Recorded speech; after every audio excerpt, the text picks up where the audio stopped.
started on a whole different thing. I know, I've opened up something that we shouldn't continue with. No, absolutely. Should we move on from that? I think we should. Okay.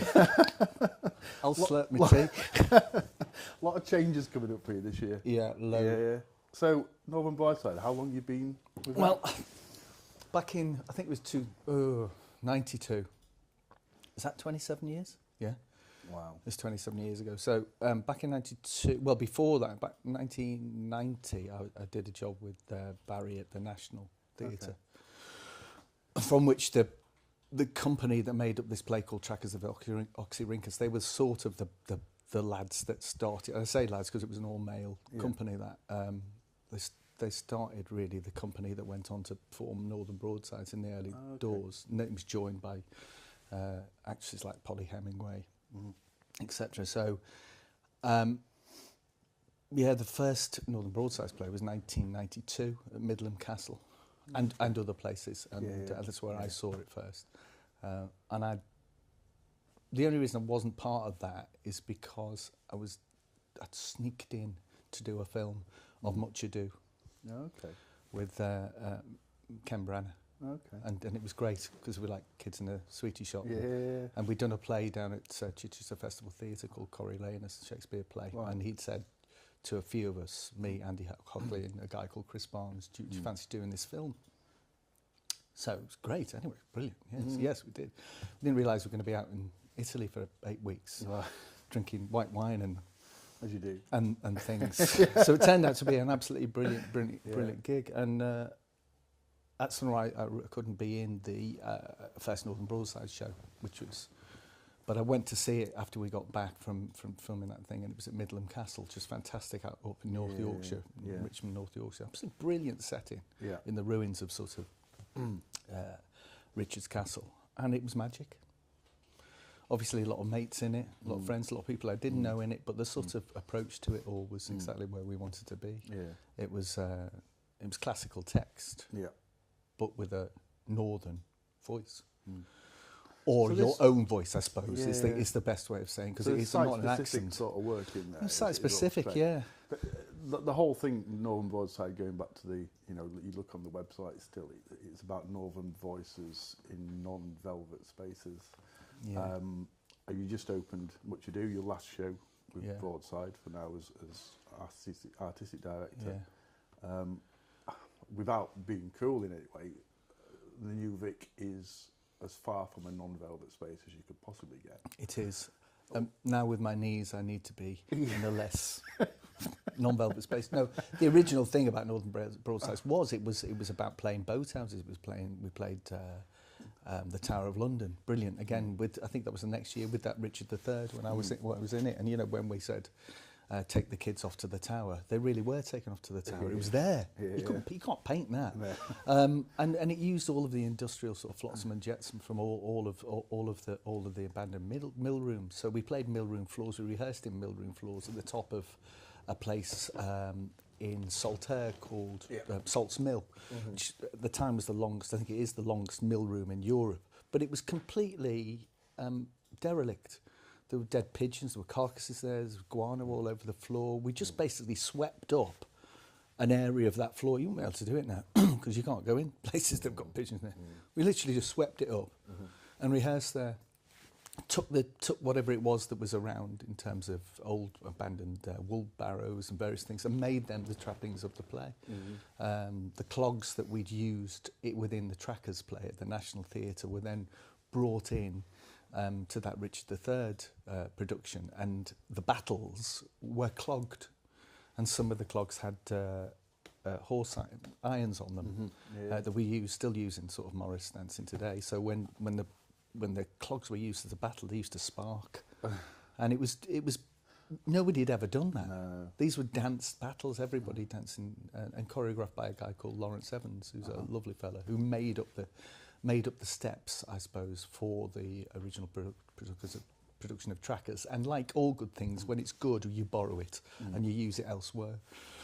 So yeah, it was at that time, it was about unvelvet spaces. We used to play theatres that weren't built properly. We opened the Rose with a production of Henry V, the Rose down in London. when it was just a building site. So we used to do that regularly. We'd play mill rooms. We played mill rooms up in Oldham without any windows in winter. You know, I was doing Edgar, and basically there's a part of in Kinglia where Edgar becomes this sort of waif and stray called Poor Tom. He appears semi-naked in the wilderness. And there's me in winter in Oldham, no windows, in a loincloth. I mean, it was like Sub-Zero, you know, when you wonder, don't you? And playing the top of Salts Mill again in absolutely ice cold, people fainting, literally fainting from the cold, the audience watching it. It was mad. And then in the summer, sort of 6 months later, the height of summer, black bin lads, bin bags covering the sort of the windows and the skylights in the top of the mill room to keep it dark so we could do the play in there. But it was 80, 85 degrees, you know, coming down. So we used to play anywhere and everything, parks, outdoor, whatever that was. Of course, because the Globe Theatre in London is an outdoor space.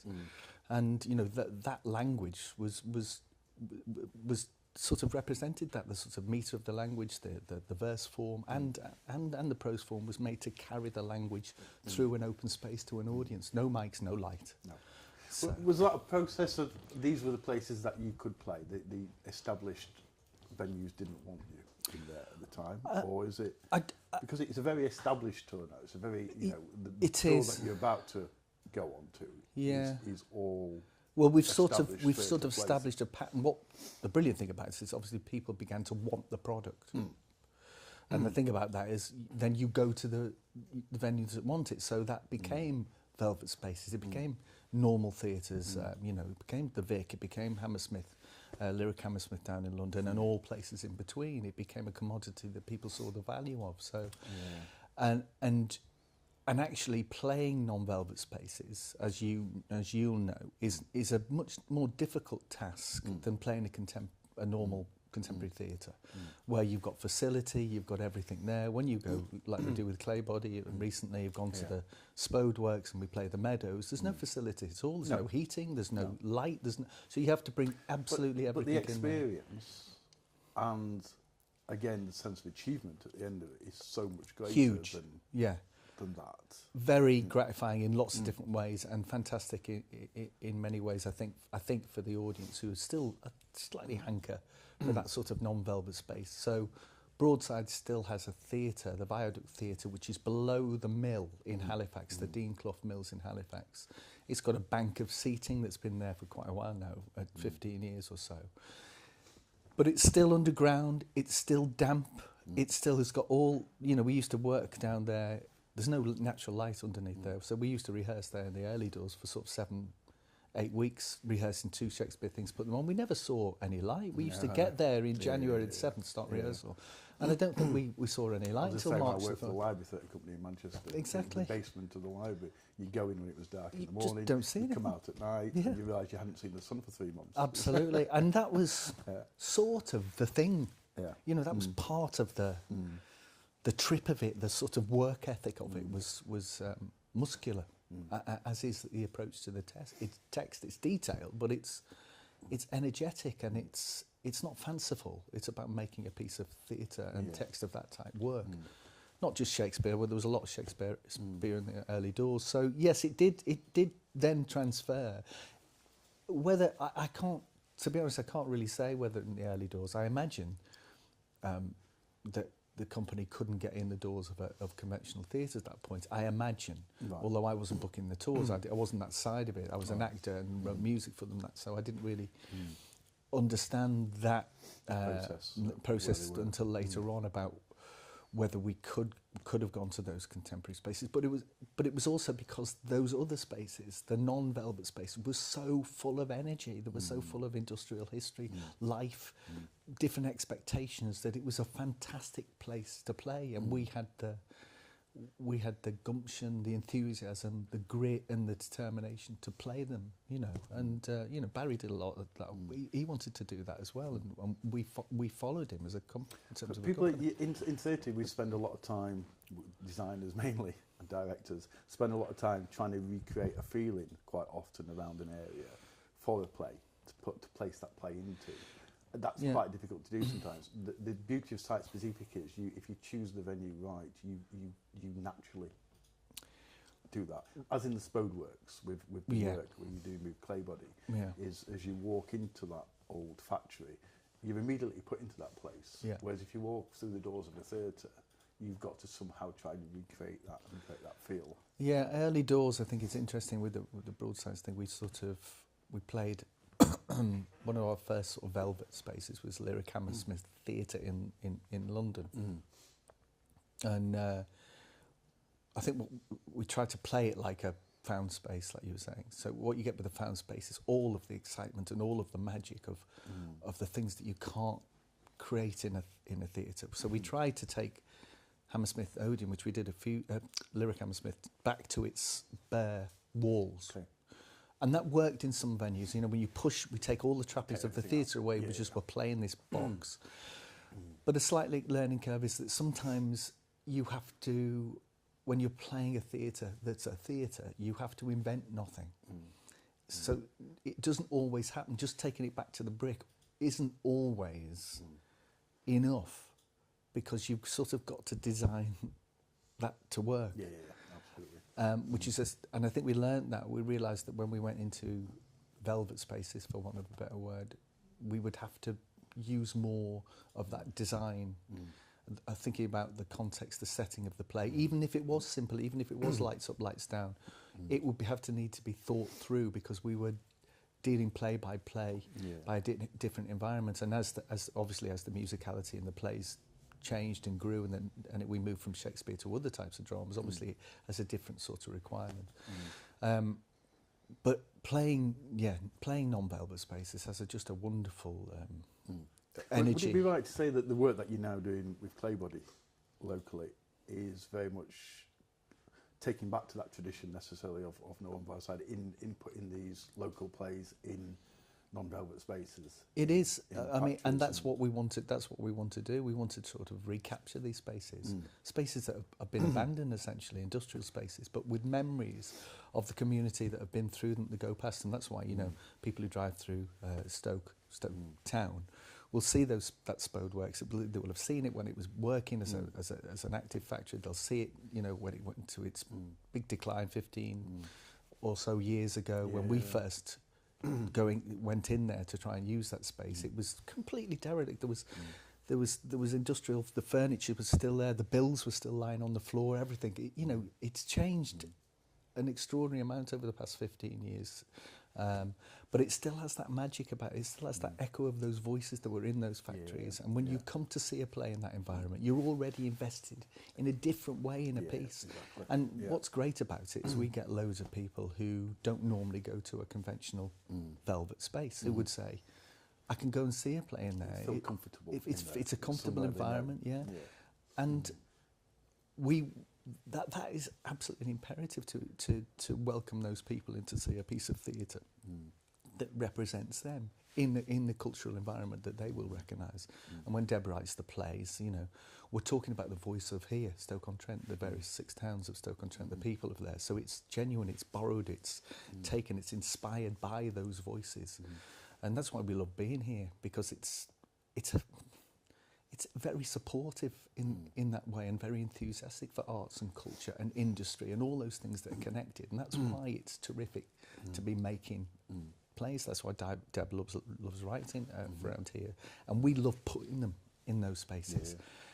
Ironically, those spaces are slightly disappearing now, because some of them are being, obviously reappropriated for business and all those sorts of, which is great. Not everywhere, but it's great, because we want to see industry and invention and culture coming back to these spaces that have been lost. For us, we go, that was a great space, and we wanted to come back into. We'd love to find a space that we can configure to make into an art space. I don't mean in a woolly way. I mean in a practical way that really does, that understands its place within the community and what it needs to offer financially and everything. But those places are not as many as you used to think. I mean, Middleport, when we first went down to Middleport Pottery, we had some R&D, research and development on it, to do a piece down there, which is a 1930s drama, and it was great. So we did all the research, and then because we had to wait for the next funding to come through, in the interim, period, it's been successful. So all those business places have been taken up. Positive thing. Very positive. Very positive. So we will do something at Middleport, but not in the way that we thought about doing it 5 years ago when it was not occupied. No. And, you know, Love Films have took over it for a while. You know, in the theatre, we can't compare with the money that Love Films brings in. But it's great to see it, you know, new potters coming in, different types of industries filling those spaces, and that space is really alive. But we'll go back there, hopefully in the next 18 months to do a new piece there. So that's great, and we'll just need to think about how we approach that. But it's a wonderful space, and across the city, we'd like to do that. So it is inspiring, and you know, you're right to say that the effort is to put on productions, to bring drama, to bring culture, whatever, to these spaces, is much more effortful. But the rewards so much are... greater. And the experience of the customer, for want of a better word, that's magic. Is so much better, isn't it? It's more than a night out at the theatre. It's an engagement with something that's different. When we did Dirty Laundry last year, there was a character in the play, an MP, who had actually died. It was a fact that Deb had laced into the drama, which obviously is all non-fiction. It is all fictional, but there are so many non-fictional bits of borrowings here and there in terms of voice, in terms of place, in terms of just those that go in, that lace into the play, which make it feel genuine and authentic. But there was a character there that had been across and died on the journey to Jamaica. And we were coming out of the show, and somebody said, "Would you like to meet the son of that MP?" And it was just the connection is. We both lit up. It was magic. That sort of connection. Very special. Absolutely. I often thought, while we were doing Dirty Laundry, you know, how many people would come to see that show who actually worked in that building, you know, and had those memories as well. And those memories they have sort of get lost within the drama of the piece they're doing as well, so it takes them back to times, and it was a sort of piece that would, you know, if you had an experience with the Potters, it would immediately take you back into those memories. And when we're talking 56, 53, 56, we're really talking touchable. You know, I was born in 63, so it's nothing. It's nothing. You know, we can reach a hand that can reach back to the 40s. Really, it's not that far from me. Not at all. And I said, people, when they sort of people recollect and they get inspired or excited by seeing themselves on stage, it's something that's completely a different connection. What we also learned that we still try and carry through is a sort of direct contact with the audience. So arts and culture can sometimes, not all the time, but can be a bit distance from the audience that it proposes to serve. Very much, It can't be that, because otherwise it becomes elitism, and it becomes separated, and it becomes... So we're a company, Claybody is a company that is a professional theatre company. We're not a community theatre company, but we're in the community, and we're inspired by, and we do have a community cast as well that's been in our plays, which is fantastic. It was about 40, probably about 50 people strong who enthusiastically join in terms of front of house and on stage. But we're a pro company, pro theatre company that generates theatre for this area, inspired by this area. And the contact with the audience from purchase of the ticket, and certainly when they come out and the audience have invested all that time and energy and money into a ticket, to shake somebody's hands to say thanks for coming is old-fashioned, perhaps, but it's absolutely the connection that you need for any types of arts and culture. Shake the hand of the person who you're doing it for. It's not old-fashioned, is it? It's what you need to do. It's what you need to do, but it's surprising how often that connection doesn't happen. You know, whether the actors walk out a different door, they don't walk through. You know, I don't mean just that. The connection with the audience that you're serving is really vital. I'm very passionate about that because I think it's lacking in a lot of areas in arts and culture. You know, we create stuff up here which can't be seen. Connection's lacking in lots of modern day society, though. I would probably. You know, and we've seen that change. So our lives, we're a very similar age, I think. We've seen that come through various political stages to get into that where we're just a lot of people are just trying to get by day to day and don't have time for any space for anything else within that. Well, we become separate, don't we? We become locked in our own worlds, our own desires, and that's individually. We don't look out so much, but as arts and culture organisations, just a bigger, what we need to do is look out. We need to try and join up. We're all in a little bit of a let's protect ourselves environment as well, because funding and security in terms of even midterm is so. Well, it interests me the state of writing generally. I mean, getting involved in arts and things in the sort of 70s and 80s that I did, the writers and it goes back way before that, the angry writers of the 50s, 60s, whatever, Osborne, that that sort of thing that came through. Yeah.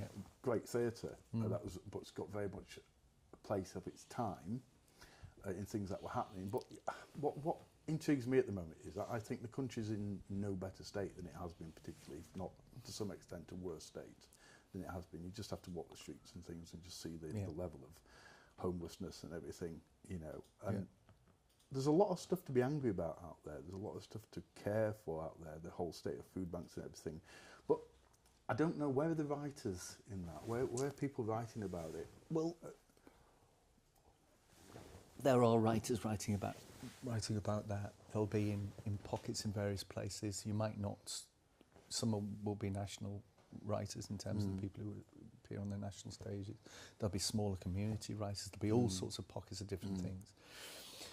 So we're trying to in our small web, we're trying to represent cultural things in Stoke-on-Trent, which is a small bit. So we're concerned with this area and one of the issues around there.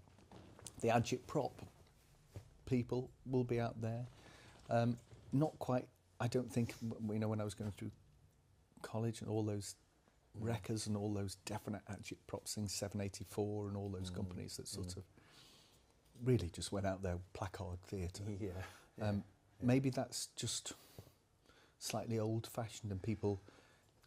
Maybe there's a different way of doing that. I mean, I don't know, because it's not my field. So we're talking about, when we talk about McDrama, we are talking about social conditions. We're also talking about relationships between people, humanity, I suppose.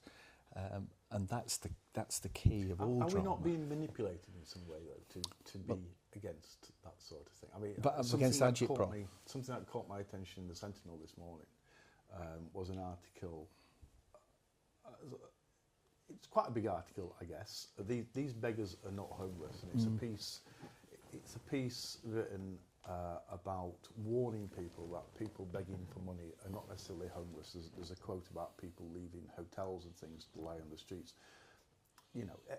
As true as some small cases this may be, isn't that just an article that allows people to walk past genuinely homeless people and think, oh, well, they're just not really homeless then, because that paper's told me that they're not homeless, so that's okay? Yes, could be. That's what that gives you an excuse to do those sorts of things, and that's what media does all the time. It tells you to think one way. I mean, have a look at the Brexit issues, which we didn't want to bring up right now, but but it's a 20-year campaign from the Daily Mail on Brexit. That wasn't something that happened overnight. No, it's an ongoing thing. Years worth of attrition. Of having a go at people and telling them the way they should be thinking again and again till they believed it. And if we see down breakdowns of society, then somebody wants somebody to blame for that. So where do we put that blame? Where do we put those frustrations? Where do we put that those ideas? Around here in Stoke-on-Trent, there's obviously we have industry, but it's disappeared. Where have those jobs gone? Who's to blame for those things? What do the essentially, because it is a mixed population around here. It's probably getting more mixed. But the majority of the working population, in terms of blokes, are white fellas. I don't think that's, we're not. We moved up from South East London. It was a completely different demographic. Down at the Globe Theatre, they cast the demographic that's right for South East London, which is the percentages are completely different. So you see a different cultural mix on stage. Here's a different place. So what do we do with that disenfranchised sort of white working class? You know, how do we bring everybody to the table equally? How do we deal with that? That is arts and cultures to do with that sort of equality of thought. Yeah. There are serious dangers of forgetting certain people, isn't there? There's huge dangers. You know, there's quite rightly there's a lot of Arts Council directive is about equality and disability. Well, you see, it's not just Arts Council, it's BBC, it's on all sports and culture and things, and it's about diversity, and that's great because we need to see culture from a big overarching position, so that you can understand culture in all of its different forms. That is absolutely important, without forgetting the slight disenfranchisement over here, that is a danger. Which is what the Brexit vote was all about, really. In my view, we forgot a whole section of people for a long time, and we allowed other people to influence them in a certain way because we had other things to do. We were busy with other things while that was happening. I think you become an easy target when you get disenfranchised because you need something to hang. Yeah, you know, you hang your thoughts on. So that's a big issue. You know, it's a big issue to sort of unpick that. The thing what we want to do, the thing what we're always trying to do, is not leave anybody out. When Deb wrote the first play, which is Ugly Duck, it was about a white working class fella in Stoke-on-Trent. It was about race. It was about other things. It was about love. It was about identity. It was about lots of different themes. So the work we do to sort of represent that. We're not, you know, arts and culture isn't responsible for the whole social change, but we can lend a mirror to society. We can show. We can't show that to people if people don't come. We can't show that if we're only playing to one type of audience, which is the nature of going. Look, we're making good drama. First thing, good drama, good plays that'll be entertaining, that'll bring your heart to play, that'll bring your laughter to play. All of those elements, and we're doing them in spaces and to have an inclusive audience. People who might not go to the Vic or any of those slightly, they're not, but let's say that they appear slightly culturally. Elite. They're not at all, those venues. We work them all the time. But to allow people to come to theatre, to cultural events, that is set within their community, set within places like that, then we get a different audience. And then we show the mirror up, and then we give stories that represent. Then we can do all the things that you're suggesting. We can't do that if people are isolated and don't want to come. So it's about inclusion. It's about trying to understand that from our small place within this cultural community here in Stoke-on-Trent. And, you know, the Broadsides thing's going back to that sort of cultural appropriation of arts in terms of the Broadside thing. It was about voicing.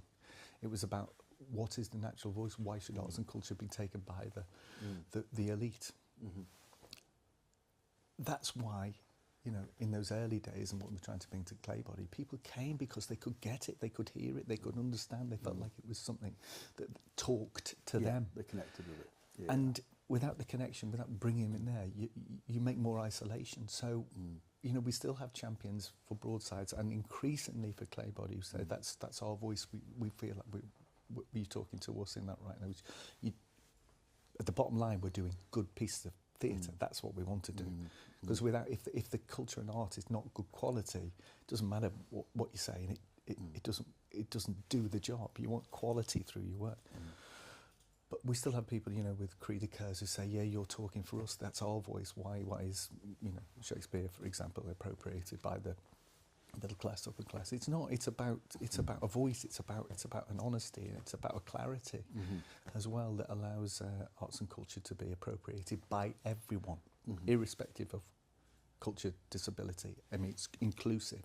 How do we make that a genuine holistic approach, not a woolly holistic approach? I mean, a definite, practical, energetic inclusion. That's if what somebody's we're all not fighting seen for. Shakespeare before, what would you say to them about, or how would you get them into the theatre this week? When does So we got another another 2 weeks at the Vic with Much Ado About Nothing. I mean, Much Ado About Nothing as a Shakespeare title is really accessible. It's essentially a light romantic comedy. That's got a bit of a dark twist in it. Because you can't have comedy, you can't have lightness without it. Drama doesn't works on the yin and yang of it. You know, you've got to put a bit of dark centre, otherwise you get I defy anyone to say that it was, you know, even in a rom-com film, you always get something of a darkness, otherwise it doesn't quite work, otherwise it becomes too syrupy. But it's very accessible. Okay. It's just a very accessible play. We've set it in 1945, really, so again, that is in touch and distance with most people. We get that. There's a sort of, nobody's going to romance about war, but there's something nostalgic and warm about 1940s. We've got Andrew's sister's music in it. We've got a couple of songs that I've written for it, but we've also got big band music. We've got players, we've got sax, we've got a big band sound on stage, 15 people in the cast. We talk about clarity and accessibility all the time because what we don't do is shroud it in any mystery.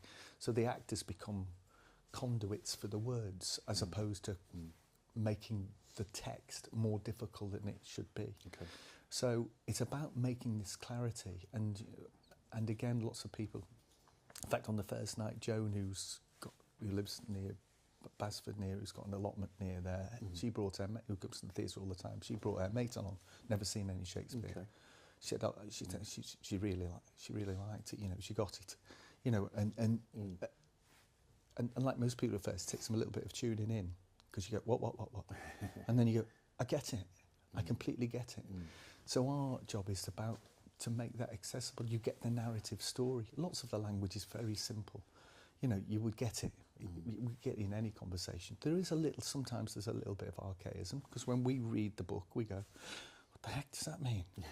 But if it's a gag, let's say, as long as you do the Tommy Cooper thing and make sure you open the gate that way, it's funny. And some people have said before, I don't know why I laugh, but you open the gate in the right way. So that's our job. How do you open the gate for classical drama to make it not feel musty and academic? Because it isn't an academic thing, and lots of people's first association with Shakespeare is in the classroom, and there's no criticism on teachers and stuff. It's to be voiced, it's to be spoken, it's to be felt, it's to be inhabited. Shakespeare, it's not to be written as such, or because you can study it, but that's only a process where it becomes alive. And what he knew about it was the fact that we're talking about humanity that crosses the ages. And all I would say is be encouraged. This play has lasted for 400 odd years. Somebody's got something from this play at some point, otherwise it just wouldn't be on. No. So, and our job is to give you honesty and truth and all of those things in theatre, and just let the actors really inhabit those words, and you get it, honestly. That's not me saying that. That's what people say about it, who've either become disenfranchised because they did it at school and they went never again. It was such a dry, or youngies who've never seen it before and come for the first time. Of course, the interesting thing for youngies is that they don't fret when they can't understand every single word. Of course, because the vocab is not as developed. You just go with it. So they go, well, I didn't get that, but I got that, and there was, and because it's a live drama, you get the sense of it. Whereas adults, especially, they think, I can't understand it, and that it's like trying to learn a language, isn't it? It's like I can't understand it, and the first thing you use is a barrier. Mental block. But actually, when it becomes coloured, when you've got all of the colour and life of the theatre, when you have the music coming in, it's a great conduit for comprehension as well. When you see somebody speaking those lines and they're emoting those lines, telling you what you get it, because you know if they're upset or if they're you get it. Then that's part of the interpretation and the interpretive nature of an actor who does it well, making the text clear. So if we follow his text, it's brilliantly modern and dynamic. Very difficult to do. I don't mean very difficult to do as in it's a problem, because it's much more dynamic than we're normally called upon as actors to deliver. It's fantastically rich, and I know actors love to play it, so our job is to let it to be as good as the thing he's written down. That's our problem, but we try, because it's so well observed. It's so well observed, and we're still the same. We just happen to be wearing different clothes than 400 years ago, thank God. But we know the 40s setting, again, is very, very accessible. Nobody's in doublet and hose, I mean, I know some people love that. I'm not bothered for it, because I always think that Shakespeare, if he'd lived now, would have set it in contemporary clothing. So I mean, you know. Would you suggest there's an age limit? Or what age would? No, you I say don't. to, Well, we used to take Elizabeth, you know, too? when she was early. But I mean, if you were a sort of 7 or 8, you can go with your mum and dad. I think a mixed audience is great. It's again, it's not complicated in that way. You'll get the colours of the story. There's enough going on, so you would. And always, I think, seeing something in a play, if you've got a mixed range of audience, it's a much better. You get a sharing in a different way. If I watch Hamlet now, I directed Hamlet a little while ago. If I watch it now, I've got a completely different connection to it than I'd been if I was 15, 16. Because my life experience changes. That's why you can come back to drama and you go, oh my God, it meant that. I didn't realise it meant that. Suddenly you get the idea of mortality, which you wouldn't get when you were 16. When you think, yeah, I want to get up. That's why, you know, when you're asking, when you're trying to find a young man to play Hamlet, you actually don't want them to comprehend all of the issues in the play when they come, because they'll be in trouble if they do. If they've got a real comprehension of mortality, if they wake up thinking about those big issues, there's a problem there. Because, you know, when you're 16, you want to wake up and think, what the hell? Invincible. Yeah, let's get on with it. So when you're sort of going through with a young actor, you're trying to give them those connections vicariously. You're trying to get them, allow them to understand it without them suffering it as people. You know, and then they can interpret the material without going, I can't do this play anymore, because your job as an older fella in this instance is to go, I get it. I get it, much more of it now. I get the fact when I wake up and I'm 55. It's a different feeling than when I wake up when I was 16. And I can go, I think he means this at this point. And so that's why you can also go back to Shakespeare in good plays, most dramas, and see them a completely different part of your life, and it will mean something completely different. That's what's wonderful about it. And of course, live things, not just clay body, but all sorts of broadsides and all the drama that goes on is about getting out there collectively. Yes, come and see our play. That's what, you know, when we're scrabbling for tickets, we go, yeah, come and see what we do. But it's not just about that, it's about the whole area and the whole country, I suppose, getting out, supporting live arts and culture. That's what will give it strength. That's what will give us sort of a cohesion, an understanding, a discussion point, and that sort of shared experience is brilliant. Even if you hate it, it gives you something to talk about for the next 14 days. And it's so what influenced you when you were younger? Well, I did. In terms of drama thing? I was when I was, I don't know really. I think that there was always a notion that drama was about showing off, you know, doing impressions and that sort of thing. I never feel that at all. I think that as soon as you're in the show off, sometimes you have to bring your ego to play. That's a different thing. You know, I've said to actors recently, I need more ego. Don't hide. This is your time now. The play needs you to go, hey, I'm on there. But acting's not about showing off. It isn't about showing off.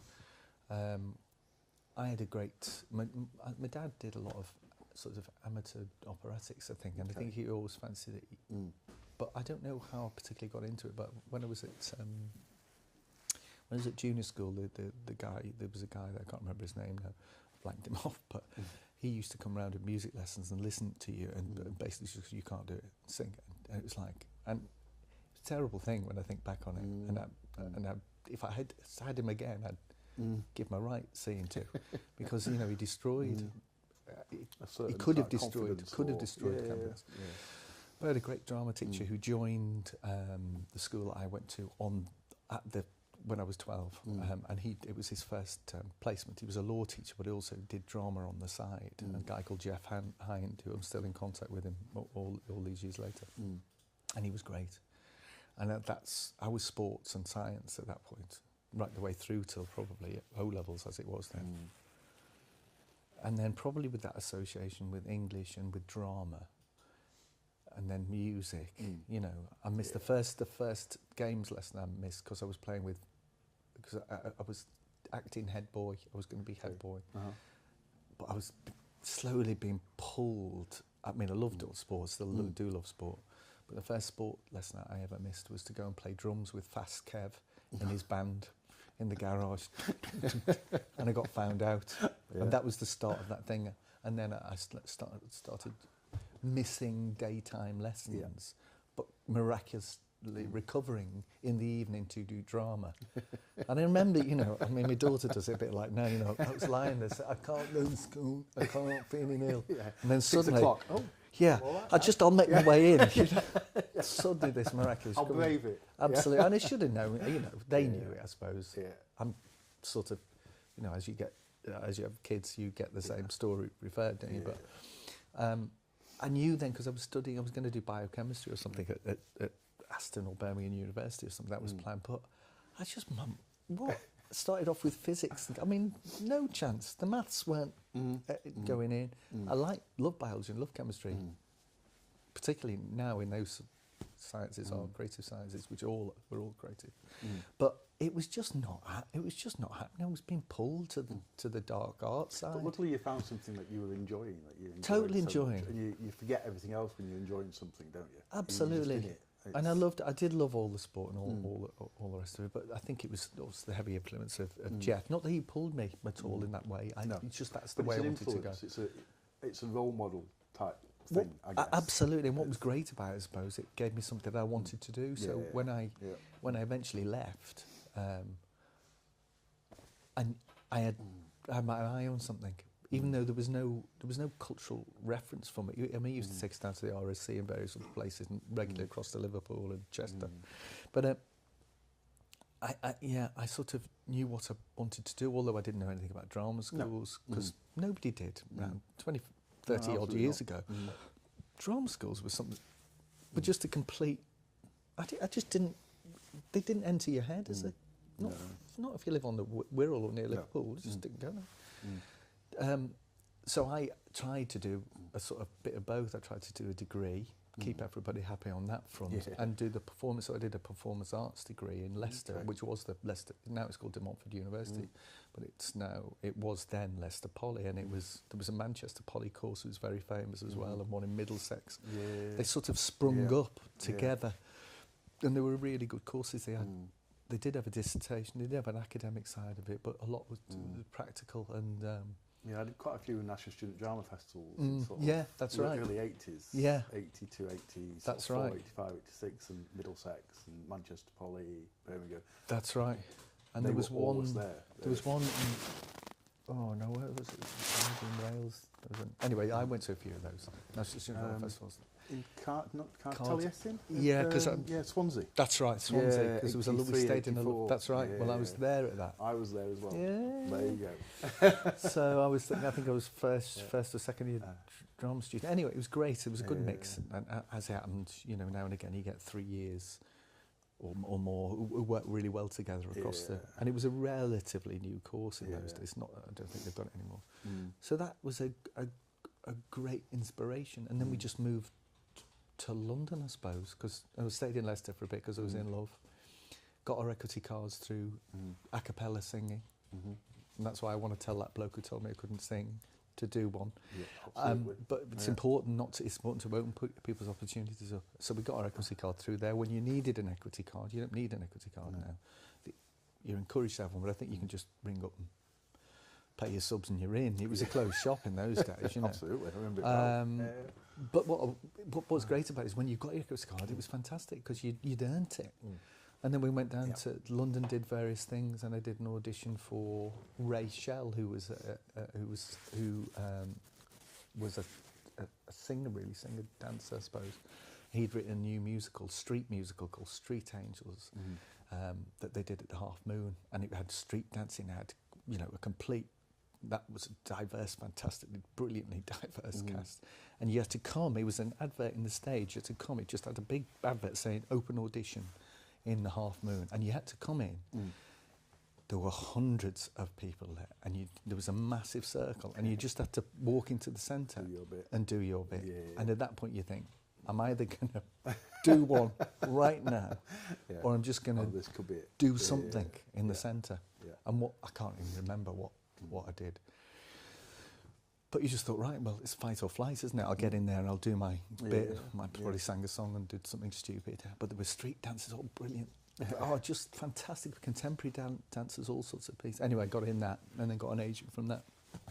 And then really, apart from one stretch, I think I probably did about 3-4 months stretch at Brent Cross Shopping Centre, working in the sports department there, which was fine, you know, because the reps used to come and say, you know, whoever sells the most, whatever it was, rackets will get a free racket. So I was on it, totally on it. Made sure I got those prizes. Walked away with loads of gear. But so I did there for a bit. I was living in Hendon with a few of my mates, but then got this quite a few other things, and then ended up with a film of Stags and Hens, which was called Dancing Through the Dark, which was directed by a guy called Mike Ockrent. So it was Willie Russell, and that was back filming up in Liverpool for seven weeks. So that was great, and then work just came, and then Broadsides things came, and lots of different started rolling, and everything started. Did the first early jobs back in Leicester with a guy called Tim Supple. Oh, What Lovely War. It just rolled, and I've always thought, take it, don't wait. No, absolutely. Take it, because to find a path in this thing, I mean, is tricky. You know, along the way I've got some well-known folks who have worked with, you know, Jimmy Nesbitt, when the early doors, when we were doing a play with him down in Plymouth tour, again a cappella. But the work just kept rolling in, and I kept taking it when it was there. Yeah.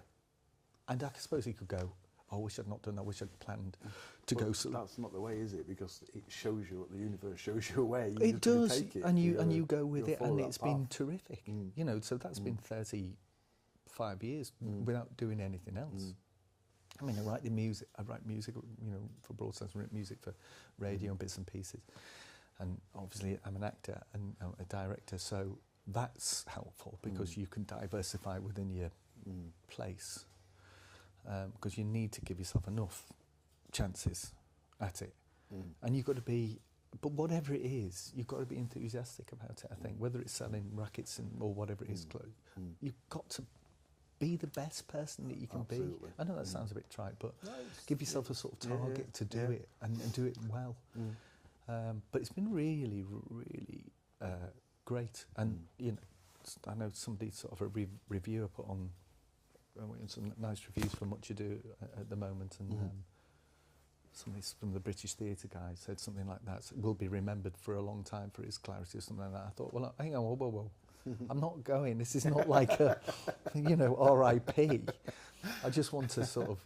It's just a change. It's a change, and there's been changes right the way through that. But obviously, that association with Broadsides for 27 years has been a long part of it. I mean, it's not just been solely that, but because it's been 27 years, it's right then to say somebody else have a go at that and ride it. Because what I also don't want to do is feel that company will, and I'm sure it won't, will close down. Because it's got because it's 27 years worth of effort that's gone in to get it to that. Absolutely, But you know, these things happen. You know, it's not. It takes an effort.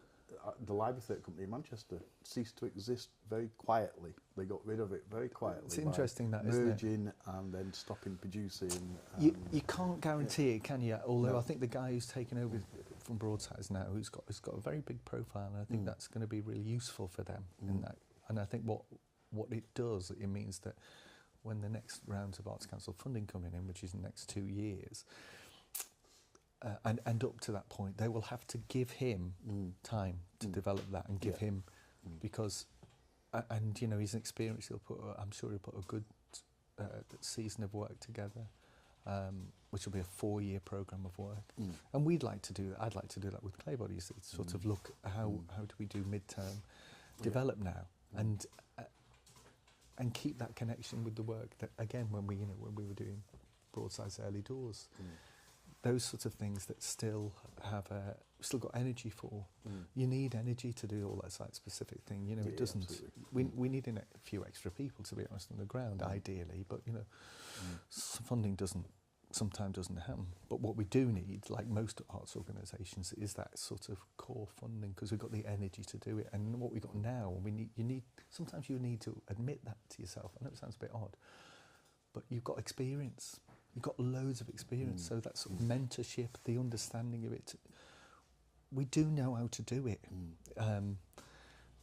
It's our job. You know, it's my job. It's been my job for 30 odd years. So you've got to trust that, you know, you can start from naught and put something on somewhere, and that's, and you need, and you also need to give other people confidence. Process, isn't it? It is the whole creative process, yeah. And to think, well, we don't know what's going to happen next. So, I'm off to Canada to do a play because a guy I directed back probably 15 years ago at the Vic. I did Oleana version of the Vic when Gwenda was artistic director there. Went with a guy called Richard Willis, who was an actor there who'd worked with, I think, Peter Cheeseman there, Lidl or something. Anyway, he lives in Canada with his wife. He got to be the artistic director of a small festival theatre called St Lawrence Festival. So we just, he sent me a message from his artistic director of Broadsides to say, hey, you know, I'm such and such, congratulations and stuff. And I said, well, you know, what about me coming over? He said, there's not much money. I said, let's not talk about the money right now. Let's talk about if we can have a nice time. So, so that I am going to go up there for like 5 weeks to do something, and then see what else is out there. In the meantime, we've got applications going in for the next clay body thing, which will be at the Spode Works, and also plans to try and think about other connections within the city and how we raise support so that we can make that mid-term plan to it's say... It's exciting, isn't it? It's moving forward and being able to do the work locally and keep that going. Yeah, and it really is exciting. So when you go out now, we can have conversations in a slightly different way. Because obviously working with Broadsides, my first port of call has to be with Broadsides, and understandably they pay the bill. Slightly different kettle of fish now. Slightly scarier in some ways because you go, now I need to get enough money to put the kettle on, as it were. But it's in some ways it's got a great excitement as well. Because your conversations can be slightly different. But this year will be a series of setting up, you know, clay body. It'll be about have that little adventure in Canada, coming back. We might do something with York Theatre Royal. Hopefully we're going to do a new adaptation of one of Simon Armitage's pieces, which would be great if that comes off. But if it doesn't, so if all that comes off, all the various things, I'm going to do Breast Off at the Vic next. So that starts rehearsing the end of April, which is great, with the TCTC band, which are a championship band based out in Nantwich, I think. They were brilliant. So there's lots of things that are happening, and lots of potential for things that are happening. You know, touch wood if we get the funding to do the clay body piece. That's obviously the focus, and then to roll out the next year's worth of work with clay body. So that's fingers crossed. But if it doesn't, then we'll generate something else. But you it know sounds what like it's an like. exciting year ahead. It is. Some interesting projects, some interesting things to be doing. And not knowing, not quite knowing, aspirationally knowing, but not quite knowing because of just... That's not a bad place to be in, though, it's is it, not necessarily? I mean, in our business, in what we do, it's always, you know, once it gets too comfortable, that's time to change. It's time to do something different. It is, you know. I mean, I went years ago, we did Othello years ago. I did Iago, and Lenny Henry was Othello. And obviously got lots of publicity, that's why I'm saying that. So I got a new agent. It's back in 2009. Great, lovely fella. I've not been able to, you know, he's been sort of waiting for ages because I've been set up to do certain things, and so it's the first time I've been able to say to him, look, okay, right, now we're more open now. Let's see what we're open to opportunities. What else, you know, is going on. And of course, he's got. I'm not necessarily going to get him, but he's got fingers in lots of different pies. He's also you know, he looks after directors and script writers and stuff like that. So he's got a whole different set of contacts. One or two of them would be great to say hello to, you know, in that world. Absolutely. Well, I'd love to do a little film. Yeah. You know, not.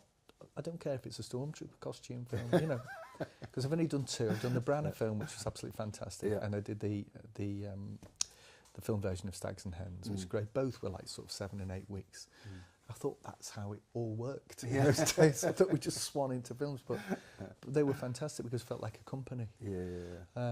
So it'd be wonderful to do another film.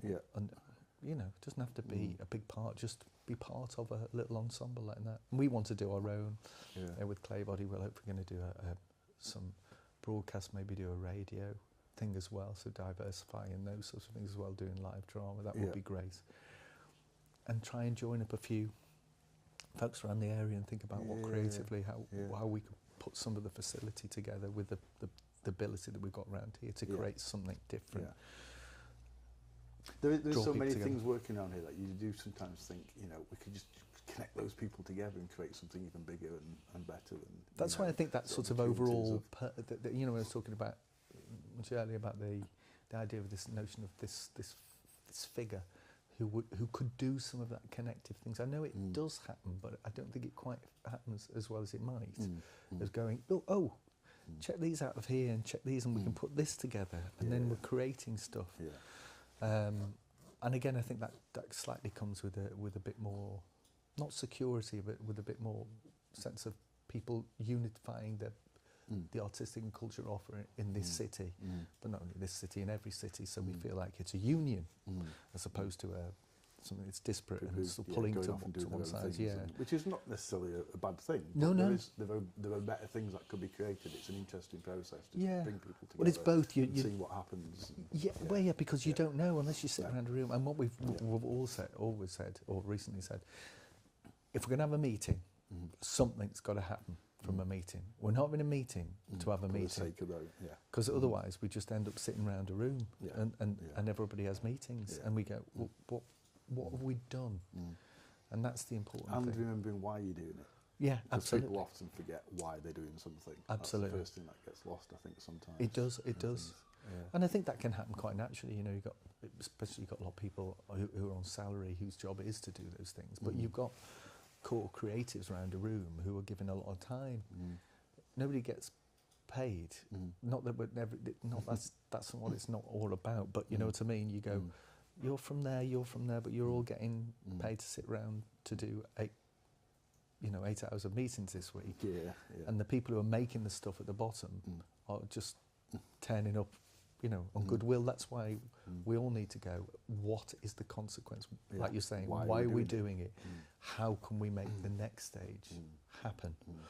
Obviously, at least 5 out of 10 of those projects are going to go to the wall, because not everything can have a life. Everything will happen. No. I mean, the ideas that we have that never see fruition, but we pick some of them and they happen. Absolutely. Or they might happen later, or the idea that you might have had is sometimes not your idea to realise. Sometimes, and that's what I mean. You take that idea and say, somebody else. Or give it to somebody and say, I think it's more suitable for you, and they might go. So again, there's a generosity of sharing, because sometimes you can have all the ideas, but you can't realise them. One, because you've not got the skill, or but you know, it might be a filmmaker over there or somebody else or something might just run with that idea. Yeah, absolutely. That's the sense of the BBC, you know, the idea of the BBC talking. They're all in the building, got radio, film, drama, and nobody ever crosses the floors.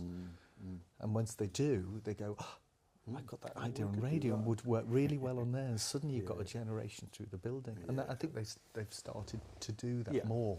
They certainly were 5-10 years ago. Floors were talking to floors, and I think that's a sort of an example for us all, you know, to talk and think, right, well, how do we, that's not yours, but we could create something. The BBC is a great example of things becoming too comfortable and getting lost in it, isn't it? Well, Really.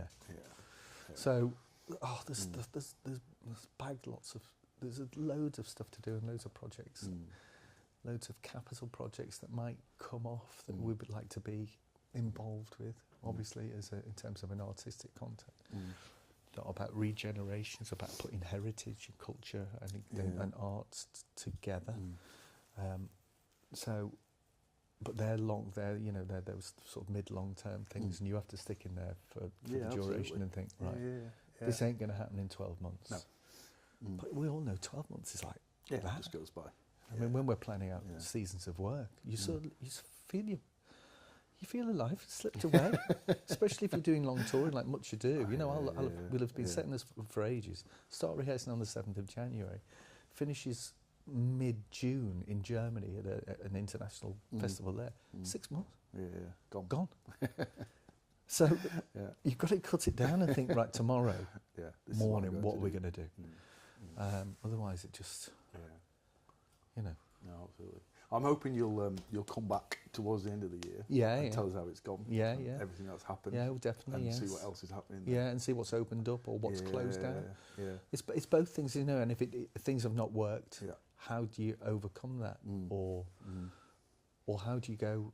That's okay, because I'm quite enjoying a little bit of time doing something else. So. Yeah. It'd be great to have you come back as a guest speaker on our networking. Yeah. Connects as well at some point towards the end of the year. Yeah. Or early next year at some point. Absolutely. Just see what's happened and how all that's gone. How your first year freelance again. I know. After all this time has actually worked out. That'd be great. I'll be in the same clothes, but slightly more threadbare. That's the way it works. It's not a bad thing. It's not a bad thing. It's not a bad thing. That'd be good. Thank you very much for popping in. Pleasure. Thank you. Yeah, it's great to talk to you, as always. Thanks. Thank you. Cheers. Are we out?